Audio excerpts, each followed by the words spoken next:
On a vu hier que la langue française se porte bien, mais est-elle correctement utilisée par les plus jeunes? Nous avons posé la question à des professeurs de français qui se désolent parfois devant l'orthographe de certains élèves. La faute peut être aux nouvelles technologies qui nous incitent à communiquer différemment. Benjamin Samin, Guillaume Wills. Ces deux professeurs de français se sont donné rendez-vous dans une classe de l'Institut de la Providence de Champion. D'un côté, le vétéran Dominique, 48 ans, 26 années d'expérience. Il donne une note de 7 sur 10 par rapport à la maîtrise actuelle du français par nos jeunes.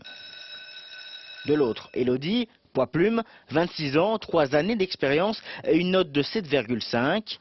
Pour Dominique, le problème actuel réside dans la compréhension des textes et l'écriture. Ici, il y a parfois encore certaines fautes qui subsistent, comme odeur ou encore règne, qui demandent un accent.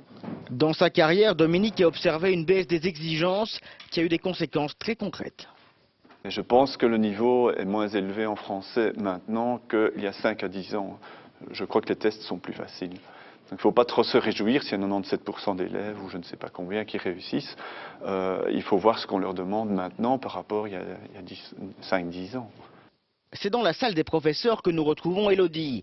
Après 3 années sur le terrain, elle reste très positive. Oui, les compétences des jeunes ont évolué, mais il faut que l'école s'adapte également. Je crois qu'il ne faut pas oublier que la langue française, c'est une langue qui est vivante, donc qui forcément évolue avec la société et avec nos élèves et avec les nouvelles technologies. Donc c'est vrai que de plus en plus, on voit des mots qui apparaissent et qui se retrouvent d'ailleurs dans le dictionnaire, des mots comme liker, par exemple, avec l'apparition de Facebook.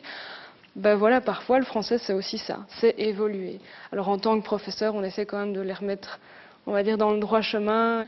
Et au final, le professeur plus âgé rencontre celle qui débute sa carrière et les opinions sont quasiment similaires. Les élèves lisent plus, écrivent plus, mais c'est beaucoup plus dans l'instantané avec les nouvelles technologies, Facebook, Snapchat, Instagram.